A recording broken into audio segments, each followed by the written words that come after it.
here's the deal. First of all, folks, the 11.7 million that the Census Bureau has for illegal immigrants based on self-reporting is laughable.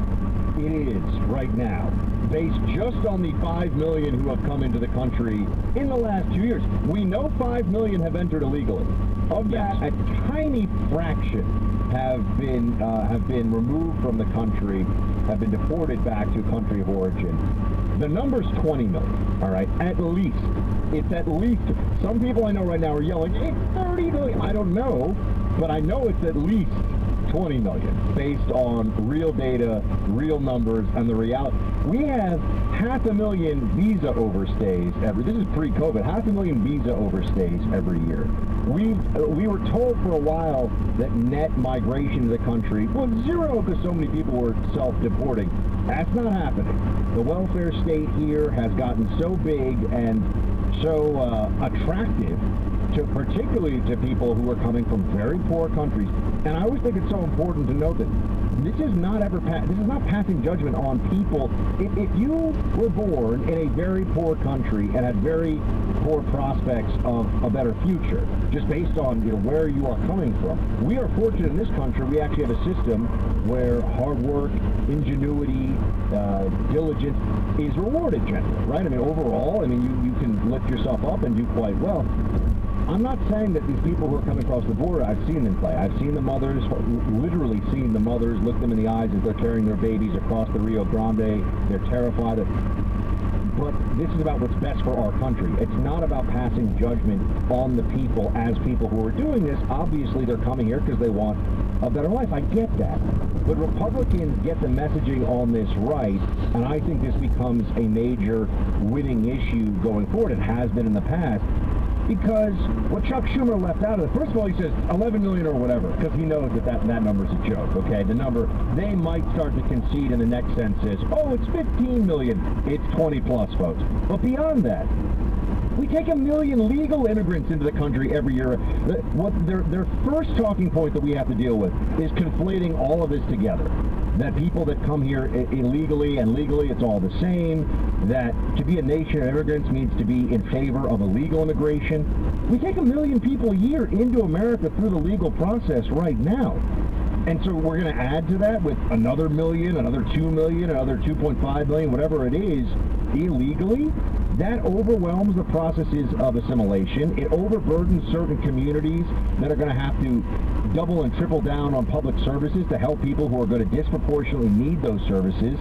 Clay, this is going to be a big issue going forward because Democrats want amnesty. They've wanted it for a long time. The last one they got was 1986, and they think it's go time for them right now. I just think it's so fascinating because what happens if Hispanics start to vote 60-40 for Republicans? How quickly do you think the Democrat argument for amnesty would vanish, right? Because what's interesting is, and Trump talked about this a little bit in his speech last night, Buck, because Trump was great on the border. 2016, he may well have won the election because of how good he was on the border. And, what they said was, all the grand poobahs in the Republican Party, they said, hey, the way to win the Hispanic vote is actually to support more amnesty, more granting of citizenship, everything else, right? But the reverse ended up being true. And I think this is such an interesting angle to think about. People who have come across the border more than anyone or live near the border understand how violent and criminal-ridden the border is on Mexico. The number that is out there that is staggering. The cartels make more money shipping illegal immigrants into our country than any American pro sports league makes. Just as big as the NFL is, right? As big of a business as it is, as big as those 32 franchises are, the cartels make more money bringing people illegally into our country than the NFL, Major League Baseball, the NBA. That is a staggering size of the market. And people who live and understand the power of those cartels actually overwhelmingly support a strong, secure southern border. It's all tied in. The human trafficking, the fentanyl deaths, the massive criminality that is going on at the southern border because of overwhelmed border patrol, the lack of political will to change the incentives for coming into the country legally. It all ties together.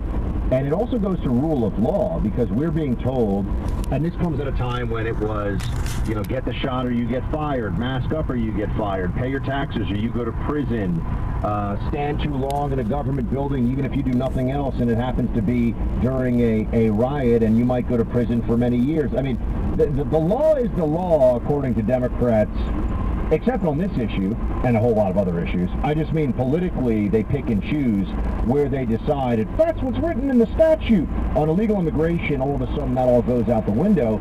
But I would note that there's some deja vu here, because back in 2013 there was the Gang of Eight pushing, Marco Rubio was a part of that one, the Gang of Eight was pushing for the Border Security, Economic Opportunity, and Immigration Modernization Act amnesty.